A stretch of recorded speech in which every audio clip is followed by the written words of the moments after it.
This is a presentation of the Sports Source Digital Network, presented by Hearthside Bank.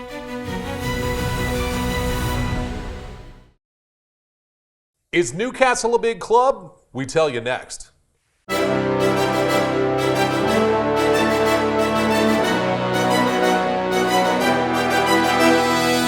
It's the Premier League in 20 minutes. Welcome into Sports Source Premier. I am Will West alongside Chris Carroll. Chris, a lot to talk about this week in the EPL. One big thing that you and I were talking about in our phone call yesterday, and I want to kind of bring it to the show today. Is Newcastle a big club?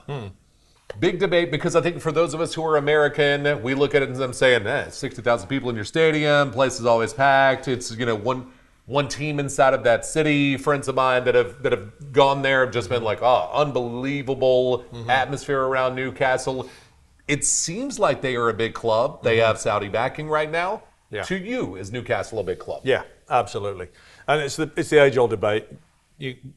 Fans in England have this argument all the time. What's a big club? Is it how much you've won? If it's what they've won recently, then no, they're not. But the history of Newcastle and what they've contributed to the development, if you like, of English football, soccer, is huge. They've won the league title 4 times. They've won the FA Cup 6 times, I believe. They've been 92 years. They've been in the top flight, and they've never been below the second flight of soccer. So, just looking at those reasons, they're a big club for me. Now, as a standalone club in the northeast, they're a one team city, so it's just Newcastle. If you're from Newcastle, everybody loves Newcastle. They live, breathe the football club. It's part of their life. It affects, if a team loses, it affects their week. So, or if it wins, then they're all happy. So, in my opinion, yes, they're a big club. The fan base is huge, and you saw what it meant to Newcastle, winning the League Cup last week.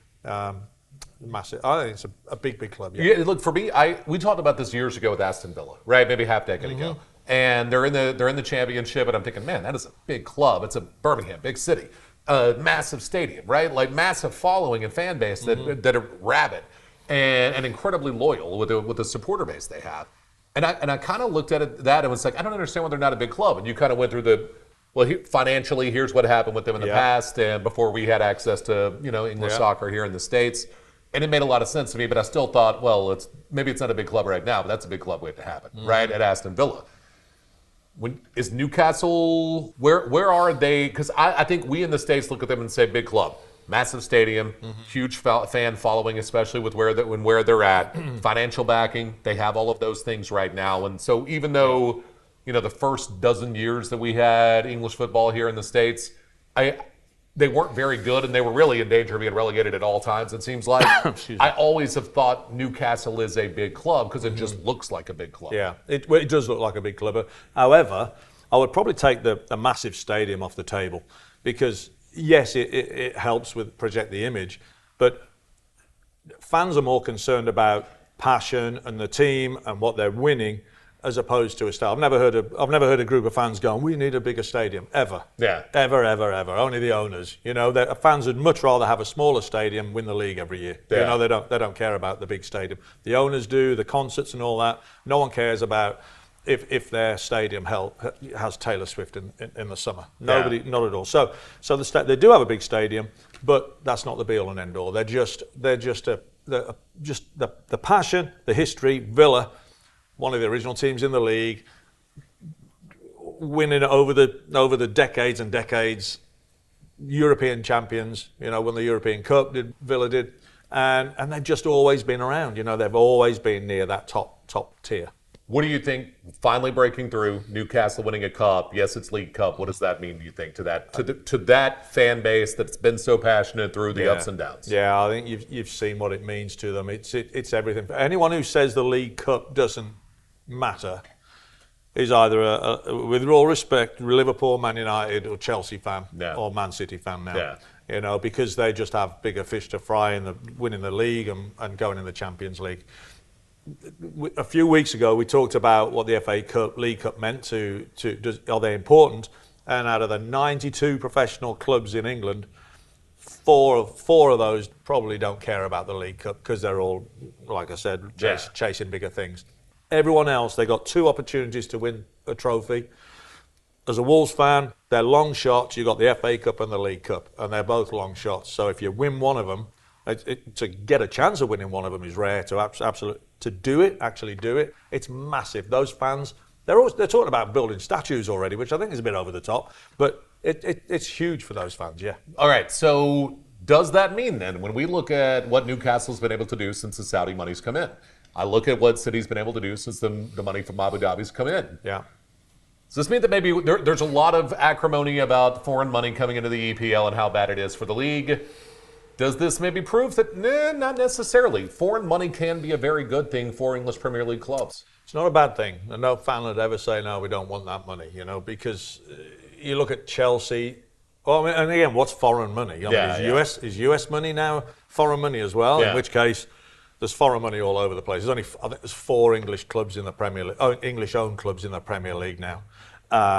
Brentford, Brighton, Spurs, and Southampton. Yeah. I will tell you, as a Spurs fan, we will sell that club immediately if we can get it out of Levy's hands. There you go. Chelsea didn't. So what is bad money? And, there's arguments to be had and moral arguments. So if you're going down the moral route and you're playing World Cups and you go to playing, there's big decisions to be made there. So, or are we opening things up worldwide now and the world is all one, and et cetera, et cetera. So I think if the money comes in, fans don't mind. It's not a guarantee. The Wolves have got Chinese billionaires. I was going to say, you have Chinese tech money, right? And how much they want it. Some of it's been mismanaged. Some of it's been wasted, on players that haven't worked out, young players for the future. Newcastle have spent wisely. They haven't gone out and bought Mbappe and your top tier guys. They've had more money to spend perhaps than normal, but they've been restricted over the last 3 years on how much they can spend because of the financial fair play. So it's not like they can just go and buy a team. Newcastle have recruited well. They've needed a centre forward. You know what? Let's go buy a centre forward. Yeah. They've needed defenders. Let's buy defenders. They've recruited very well. They've got a nice blend of a team now with youth and maturity and experience and pace and strength, and they've got a really good team right now. I do wonder, it's one thing to have foreign money, it's another thing to have foreign money that wants to manage the money.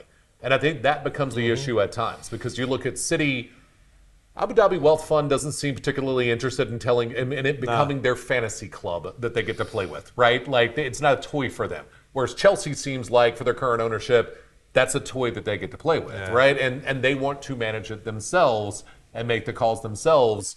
And it just doesn't seem to work usually when the ownership are the ones making the calls. Levy, chairman of Spurs, he does not need. He's done an awful job at this point. You can move whatever manager you want in, get Ange out, put somebody else in. It's all going to fail until Levy's gone. And that's just as long as he draws breath and is chairman of Spurs, this is what's going to happen. But I look at City. They don't seem to care to manage it. They just, here are the funds, go in. Look at Newcastle. Here are the funds, go in. Abramovich. And again, it's going to make people mad in the comments yet again. Again, you can always like and comment on the show if you'd like to. Make sure to subscribe. But we mentioned this, Malcolm Glazer. When Malcolm Glazer was the owner of United, and a lot of people were frustrated with the fact that the American ownership group came in. Malcolm Glazer, they won the top flight 5 times and Europe once. He died in 2014. That's happened no time since then. They won 1 cup since then. I believe it was an FA Cup a couple years ago that they won.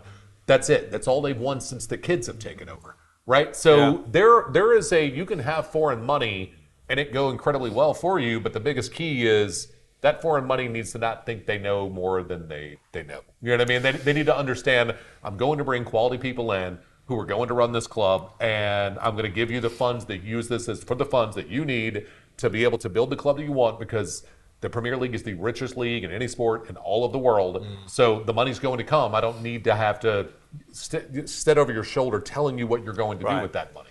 Yeah, it does seem that the owners who don't micromanage and let the football guys get on with it, they seem to do well. Abramovich was a great example of that. He just sat back. You'd see him at the game, just watching, in the background, and you wouldn't hear from him at all. And he'd let the guys get on with it. And going back to the League Cup, the first trophy that Chelsea won after his money came in was the League Cup, and look what it started. So he did well just to to stay out of it and let them get on with it. Now, he did step in if it wasn't working. He was pretty ruthless in getting rid of a manager. Yeah. But you know, the day-to-day stuff, who they buy, he just let that go, which is a big thing, the recruiting. Yep. And I think that's where most clubs get it wrong. That do get it wrong is the recruiting, and they need to take advice from the soccer guys. Let's switch from Newcastle to the team they beat. Let's talk about Liverpool, right?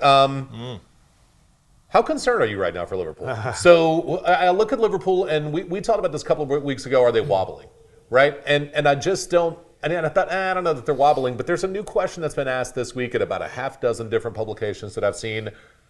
Are they exhausted? And that's a different question altogether, because, you know, Liverpool did something that I don't love, which is if you have City's depth, go for the quadruple. Otherwise, decide which of the cups that you want to play for. Go play for Europe. Go play for Premier League. Play your young guys. If you end up in Wembley, okay, then we'll play our top flight guys in Wembley for the FA Cup or for the League Cup. But other than that, it's an opportunity to give your young guys a lot of good experience. I just wonder, when Man City won the quadruple, is everyone else thinking we have to go try to win the quadruple as well, as opposed to saying, maybe the League Cup doesn't matter as much, we have bigger fish to fry. Maybe the FA Cup doesn't matter as much, we have bigger fish to fry. It just seems like Liverpool went all in on all four tournaments, and I don't know that was the best decision for them, especially with an aging lineup. Yeah, possibly, except for the FA Cup, which they kind of threw away, really. Yeah. I think this game is psychological big time, probably 80% in your head. And I think if when players are winning, it's amazing how much you can keep running when everything's going well and you don't get tired. As soon as you start losing a couple, and I think the invincibility, those Liverpool players for the whole season must have felt invincible, except for the one loss against Forest way back in September. They haven't blown clubs away, but they've managed to keep winning. And they've had this aura of invincibility about them. So have the teams they've been playing. Now, it's so funny how the cracks could start now. And I've been on teams like this. You're going well. You can almost see the finish line there. We've just got to, and then you lose one, you lose another one. You think, well, crikey, we can't lose the next one. Yeah. And then you don't outwardly see it, but inside everyone's thinking, gee, we've got to win today. Got to win today. And then you might start making safer options, safer decisions when you've got the ball, taking less risks that you would have done a month ago. And everyone starts pointing fingers at everybody else, and it all falls apart. And it has been done before. 1996, Newcastle had an unbelievable team. They were called the Entertainers. They were flying and winning games, looking great. And then it was in January, 12 points ahead. Granted, it was probably a month and a half before now, and it started to creep in. They brought a guy in January. They put him in the first team, and I don't know if that just tweaks the chemistry or what. But anyway, Man United ended up catching them and overtaking them, catching them, and it just completely fell apart for them. Could that happen to Liverpool? It could. It could. Will it? I don't know. I think they're probably stronger than that, you know. But there could be wobbles psychologically. It could have an effect on them. Physically, not so much, but when the psychology kicks in, then everyone starts to get tired. So, okay, Liverpool in the month of April, Everton, Fulham, West Ham, Leicester, Spurs. You'd think you could handle your business there. That is not the toughest slate that you're going to have. But Arsenal, if you do stumble a couple of more times, right? Arsenal has Fulham, Everton, Brentford, Ipswich, Palace. I mean, that's not. It's a pretty easy road for both of those clubs in the month of April. Then it gets tougher in May. Arsenal has to make up ground in April for them to have an opportunity, I think, to catch Liverpool and to have that kind of historic collapse. And I also look at it and say Liverpool would have to have an historic collapse against some pretty bad teams. Frankly, bottom half of the table teams in Fulham. Yeah, but it's going to happen one at a time, and the next one up. Is it Everton the next one up? Yeah, that's 50-50. It's that midweek game for the Merseyside Derby. So that's 50-50. There's no gimmies, Liverpool against Everton. And then Fulham.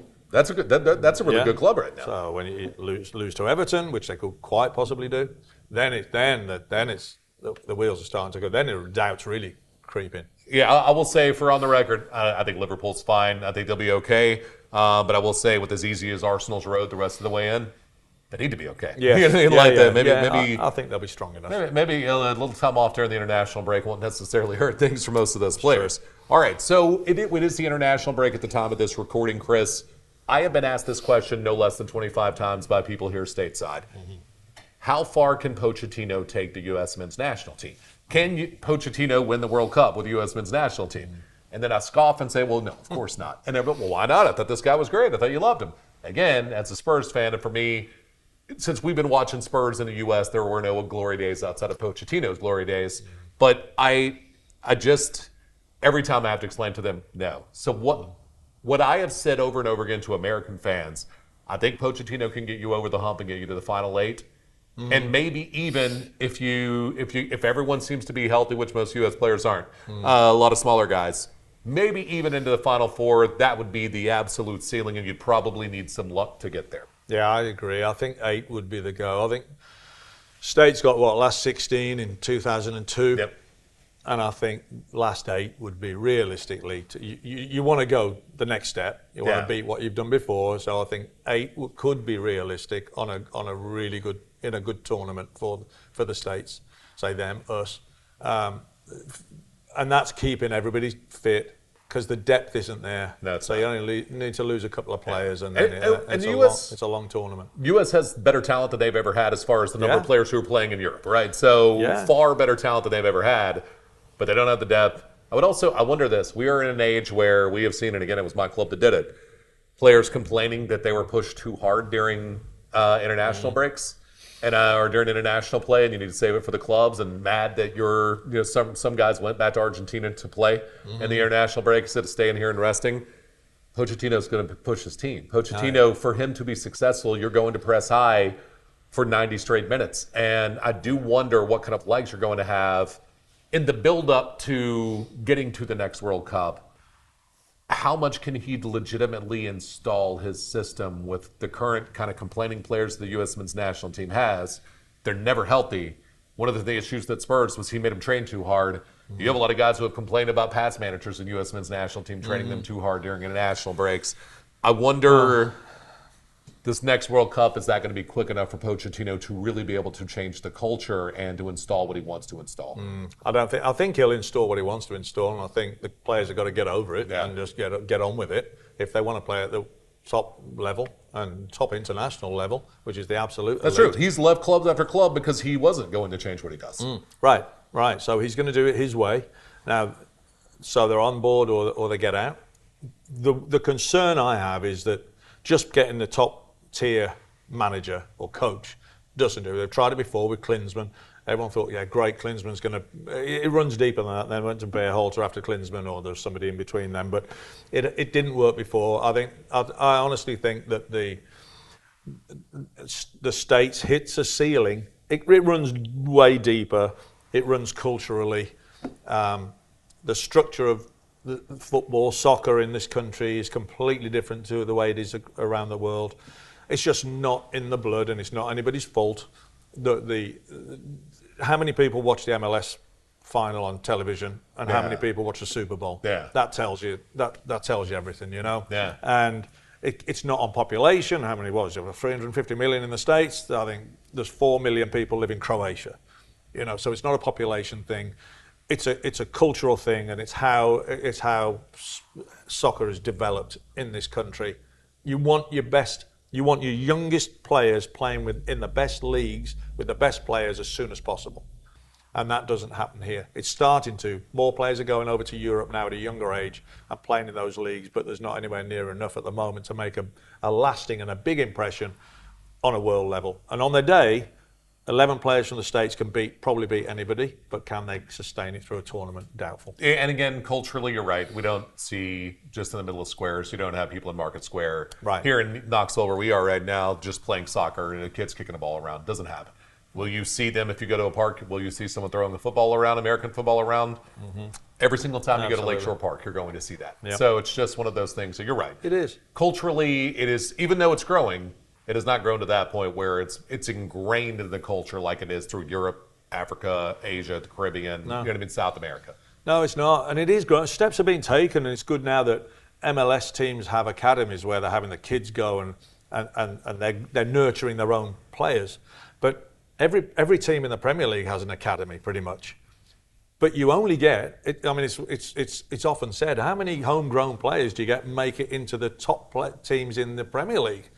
Not many. Yeah. You could probably count on one hand in the last 5 years how many, and I'm going to use Wolves as an example because I know that probably one hand in the last 5 years have gone from academy at Wolves to the first team at Wolves.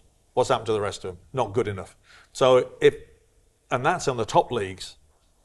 The MLS isn't the top league. So if they're playing in the MLS, they're still not good enough on a world level to be competing. They need to be going over to Europe earlier and in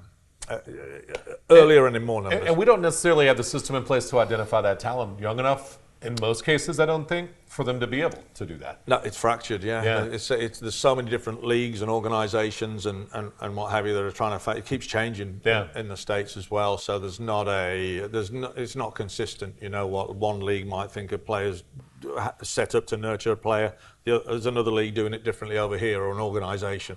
You know, so it is. It's finding its feet. It's improving, but it's a long way off yet. All right, final thing that we'll talk about today. We do it every single week. Our promotion relegation segment, buy or sell. That is the thing that we do, but we call it promotion relegation. Chris, what entity, team, player are you promoting for this week? I'm promoting Dan Burn, Newcastle, 32 years of age. Before the final, he got called up for the England squad for the first time, which I'm in favour of. 32 years of age, that's awesome. Yeah, and his career. And then, of course, he scores in the final, wins the League Cup final for his hometown team. So he's a Geordie, he's from Newcastle. It's a dream come true for him. And he is a classic example of a player most players' careers don't go in a straight line. They're up and down as a youth players, and a lot of people don't understand that, and parents don't understand that when they say, why has my son's been playing in the starting for the last 2 years and now he's not? It's because he's on a little dip and then he'll go again, you know. So his career has been up and down, and you know, I think he seems a good guy. He's a great pro, good player. I'm glad he's playing for England. Yeah, look, I will actually promote. I'm going to take on the business side of things, Puma. I think it's a fantastic decision for them to partner with the Premier League. Mm-hmm. Puma is a brand that has been struggling, and this is a way for them to replace Nike as the league official league partner. The balls will be done by Puma. Puma put a ton of money in. They hired Jay-Z to run a basketball side of things for a while, and it didn't work, right? So the guys they signed weren't very good, and they put a ton of money into those guys, and then they were stuck. That's where they invested their money. This is the way to do it for Puma. Find the players that the others aren't. Nike wasn't really given top dollar as far as the amount of exposure the Premier League gets. Mm-hmm. Nike wasn't necessarily there. They were for their teams. Their clubs, they absolutely were. They were not for the league as a whole, I didn't believe. So I'm going to promote Puma. I think it's a fantastic business decision on their part to get in bed with the Premier League, because it is the only global league that exists, and right now probably still even a little bit underserved. When you talk about how much money the shoe companies and the sporting manufacturers put into the sport of soccer, I think isn't nearly enough probably attention paid to that. But Puma's going to get a lot of eyeballs, and they didn't have to pay a lot of money to get it. So I will promote them. Yep. Who are you relegating this week? Well, I can't believe this happened, but I'm relegating the well-known Bulgarian team, top-flight team, I'll go look them up, PFC Arda. I can't believe they held a minute's silence for one of their former players the other day. And I'm smiling because he wasn't dead. He hadn't passed away. So his name is Marin Petkov. Yeah, minute's silence. The whole stadium stopped. Minute's silence for the guy. This guy's going. No one checked to make sure he was alive. This guy's going. His phone's going crazy from his loved ones going, "Are you okay?" How does that happen? Yeah. How does no one check? How does no one check on that? So bless him. He's well and healthy. But for the club to do that, so PFC Arda in Bulgaria. I don't know, relegated. Yeah, look, I'll relegate UEFA. I don't know if you've seen that right now there's a belief that 11 English clubs play in European competitions next year. 11. The reason why is Newcastle is in, so they're into the Conference League automatically for winning the League Cup. And now they're in a position where, because of the way English clubs have performed in international play, they will, 5 English clubs will go into the Champions League. Right. And so if they're fifth, you'll go down to literally more than half of the table is going to play in European competition. I mean, at that point, what are we even doing at this point? Does it really even matter? And is it special to be in Europe if literally more than half the table gets there? No, that's crazy. It should be for the elite. It should be something really special. And if half the league's getting in, then that makes a mockery of it. That's Chris Carroll. I'm Will West. Remember, like, subscribe. If you agree or disagree with anything that we had to say, hit us up in the comments. Thank you for listening to us and watching us on Sports Source Premier.